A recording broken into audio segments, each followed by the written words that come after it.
Les 5 hommes à l'avant ont pour nom Ludovic Robet de la Cofidis, Thomas Portsmouth de Wagner Bazin, Jonathan Verven de la Soudal Développement, Gianni Marchand de Tarteletto et Mats Omloop de Volker Wessels, alors que le peloton a décidé de ne pas laisser flamber cet écart et on voit l'équipe de Caden Groves qui a pris les choses en main déjà maintenant à 102 km de l'arrivée, Gérard. Oui, c'est un peu surprenant évidemment de voir cette situation, mais on l'a constaté pendant toute la saison. Hein. Aujourd'hui, on ne laisse plus de grands écarts aux fouillards et c'est une réaction attendue effectivement, alors qu'on a vu Birmans là, qui est quasiment en difficulté en queue de peloton, c'est assez surprenant. Alexis Brunel est bel et bien sorti du peloton, le vainqueur du Grand Prix Montserrat. On vous rappelle que cette course est partie de la Coupe de Belgique. Voilà, mon petit chrono est prêt. Ah bah il est là, oui, il est. Effectivement, on n'a pas besoin de chrono. Voilà, on n'a pas besoin de chrono. Ah, il a fait un gros effort dans la montée, Alexis Brunel. Et si on lui a dit dans l'oreillette de se relever, eh bien, il n'a pas obéi. Le retour d'Alexis Brunel sur la ligne. Verven est sorti. Verven est parti tout seul et le peloton se rapproche très fort. Ah, il a senti Verven le retour du peloton et on vous disait que c'était un excellent rouleur. Eh bien, ce n'est pas... On ne vous a rien inventé, ce n'est pas une invention. On revoit l'image de Caden Groves en difficulté, le dossard 11 dans le dur. Alors ça ne veut pas dire qu'il n'est plus là, mais j'ai quand même l'impression, Gérard, que c'est terminé pour Caden Groves. Oui, ça ne tout à fait. Pas vraiment pour aujourd'hui. Je sais que vous aimez la musique. Hein. Ouais, j'aime les jeux de mots aussi.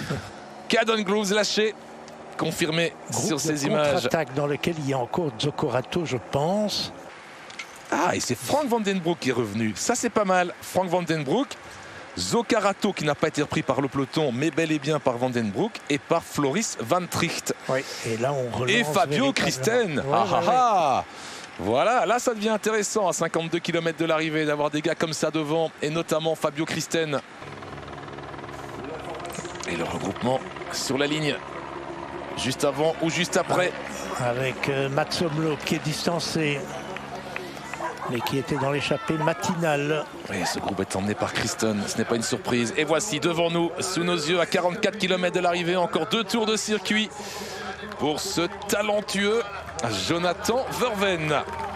Voilà, c'est fini pour Verven, avec le puncher Tiller et cet homme, Jonas Abrahamsen. Voilà l'accélération à 34 km, ce n'est pas sa première. Contré par un coureur du Team Flanders. Grand gabarit. Et à ce moment-ci de la course, c'est pas mal d'avoir un gars du Team Flanders. Abrahamsen, l'un des héros du Tour. Dans la pénombre du Trieux.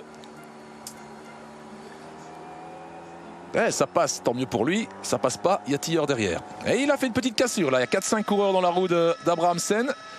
Le petit replat, on vire sur la droite. Et puis c'est parti pour la longue descente. À la poursuite de ces 5 coureurs, à 20 secondes.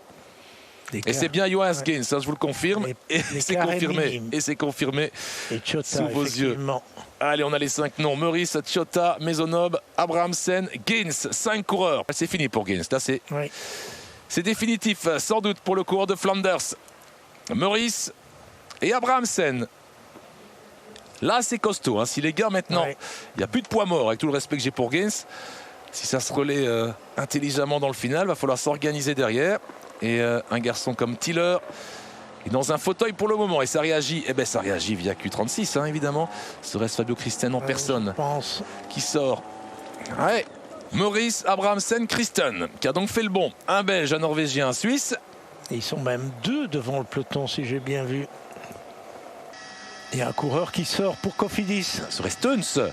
Ouais, avec ce gabarit-là et cette attitude-là. Dylan Teuns, ouais, confirmé. 30 secondes et 36 secondes le peloton.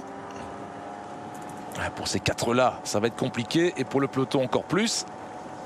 Ils ont fait le trou. Ils ont vraiment fait le trou après l'ascension du Trieux. Christen, Abrahamsen et le peloton Meurice. Qui revient très près aussi. Et on vous rappelle qu'Arnaud Delis est toujours bien présent dans ce peloton. Et ils sont 7. Ils sont 7. Blackmore. À droite, vous l'apercevez, Christen en tête du peloton et Houlgart. Voilà, Houlgart qui flingue. Ils vont bientôt être 50. Hein. Bien vu du côté du NOX. Houlgart avec Blackmore et Abrahamsen qui s'accroche toujours. C'est plus compliqué pour Sandro Meurice. Marcus Houlgart. Blackmore, évidemment, on va pas le lâcher comme ça, hein. L'ancien vainqueur de Liège-Bastogne-Liège chez les Espoirs. 4e d'une flèche Brabançonne, on s'en souvient également. Et où est le peloton?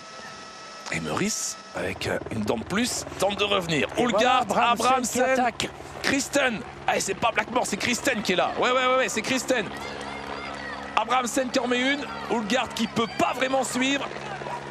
C'est peut-être Lorenz Heuss là pour Arkea qui est sorti. Encore fort long, hein. C'est trompeur évidemment. Il y a le replat. Ouais, 2 litres trop loin sans doute. Abramsen peut-il tenir, le vainqueur de l'étape de Toulouse? Bientôt sur la partie en replat. Abramsen, Fabio Christen, Houlgard, la bouche grande ouverte. Marc Hirschi, il est là, Marc Hirschi. Allez, regardez à gauche de l'image.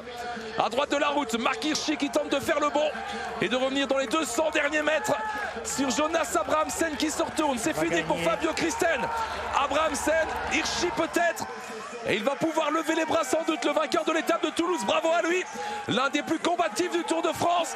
Vainqueur de ce Franco-Belge 2025. Oh oh. Et c'est Strong qui fait 2. Strong et Hirschi, 2 des grands favoris, sortis de leur boîte un peu trop tard sans doute. Et Abramsen c'est costaud, hein, parce que les 4 sont revenus. Houlgard en a remis une. S'il n'y va pas à ce moment-là, c'est fini. Il s'accroche et puis il remet la dernière attaque à 200 mètres de la ligne, à 250 mètres. Et là, il a résisté. Même s'il n'a pas le punch d'un Strong, le punch d'un Marc Hirschi. Bravo, bravo. C'est un magnifique vainqueur pour rajouter à cette très prestigieuse liste des vainqueurs du Franco-Belge. Et encore une fois, un travail d'équipe remarquable.